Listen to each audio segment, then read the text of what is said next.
transférer les vidéos de la caméra PixPro vers votre ordinateur, vous pouvez le faire de deux façons. La première, c'est avec la carte mémoire et la deuxième, c'est en branchant directement la caméra dans votre ordinateur. Pour récupérer la carte, on ouvre le compartiment sur le côté de la caméra, on appuie sur la carte pour la faire sortir. Et ensuite, vous pouvez insérer la carte dans le lecteur de carte de votre ordinateur si vous en avez un. Le format de la vidéo est un MP4, donc vous pouvez l'utiliser directement. Tout ce que vous avez à faire, c'est aller chercher les fichiers, vous les sélectionner et on peut faire un glisser-déposer sur votre ordinateur. Les vidéos 360 sont assez lourdes quand elles durent longtemps, donc ça se peut que ça vous prenne quelques minutes. Puis quand je dis quelques minutes, ça peut être 15 ou 20 minutes pour le transfert. Pas de panique, c'est normal. Ensuite, pour visionner les vidéos, je vous suggère fortement d'utiliser VLC Media Player. Donc, installez-le sur votre ordinateur si vous ne l'avez pas déjà. Donc, une fois que vous ouvrez votre vidéo dans VLC, vous pouvez ensuite regarder autour de vous, littéralement. Donc, bouger la vidéo de gauche à droite. Et on peut aussi zoomer avec la molette de votre souris. Quand vous regardez les vidéos avec VLC, notez que l'image va être pixelisée, même si vous avez utilisé une caméra de bonne qualité. Donc, c'est normal, faites-vous-en pas. C'est vraiment VLC qui dégrade la qualité de l'image. La deuxième façon de transférer les vidéos, c'est en branchant la caméra. On ouvre le panneau de côté, on utilise le câble. C'est un USB régulier.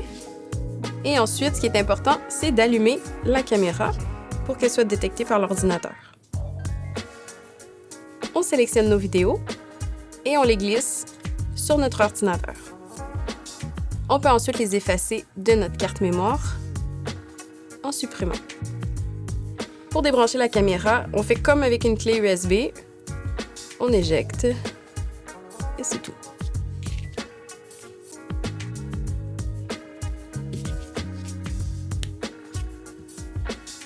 Pour transférer vos vidéos sur une chaîne YouTube, vous devez d'abord vous créer une chaîne YouTube.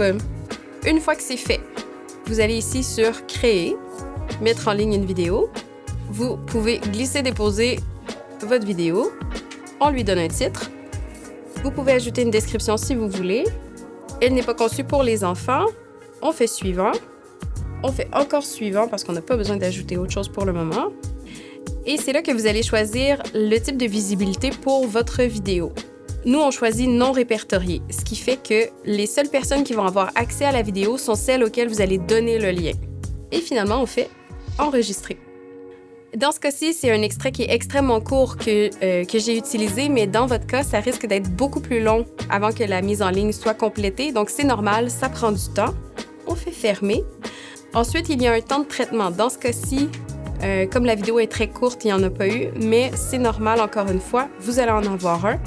Et une fois que c'est fait, vous allez pouvoir créer un lien de partage que vous allez pouvoir utiliser pour diffuser votre vidéo aux gens que vous voulez.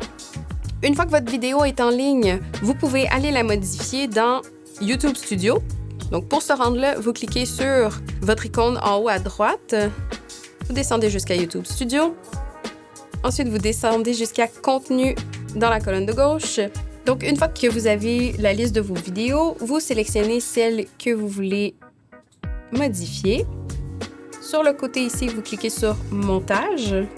Et c'est ici qu'on va pouvoir faire le découpage et le floutage des visages si c'est nécessaire. Donc, pour le découpage, c'est simple. Vous bougez le petit curseur ici pour sélectionner uniquement la portion de la vidéo que vous souhaitez garder. Et on clique sur Enregistrer. Attention à garder en tête, c'est important de conserver la vidéo originale sur votre ordinateur ou un disque dur externe, peu importe, avant de faire les modifications, parce qu'une fois que la vidéo est coupée dans YouTube, l'original n'existe plus.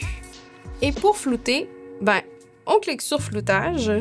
Vous avez deux options. Flouter des visages. Dans ce cas-ci, c'est YouTube qui va s'occuper de faire la détection des visages de façon automatique. En fonction du nombre de visages que vous avez dans votre vidéo, ça se peut que ce soit très, très long. Et la deuxième option que vous avez, c'est le floutage personnalisé. Dans ce cas-ci, c'est vous qui pouvez choisir la forme du floutage en question, mais ensuite, vous devrez le faire pour l'ensemble de votre vidéo. Donc ça aussi, ça va être long, ça va vous demander plus de travail. Une fois que vous avez terminé, on enregistre et c'est fini.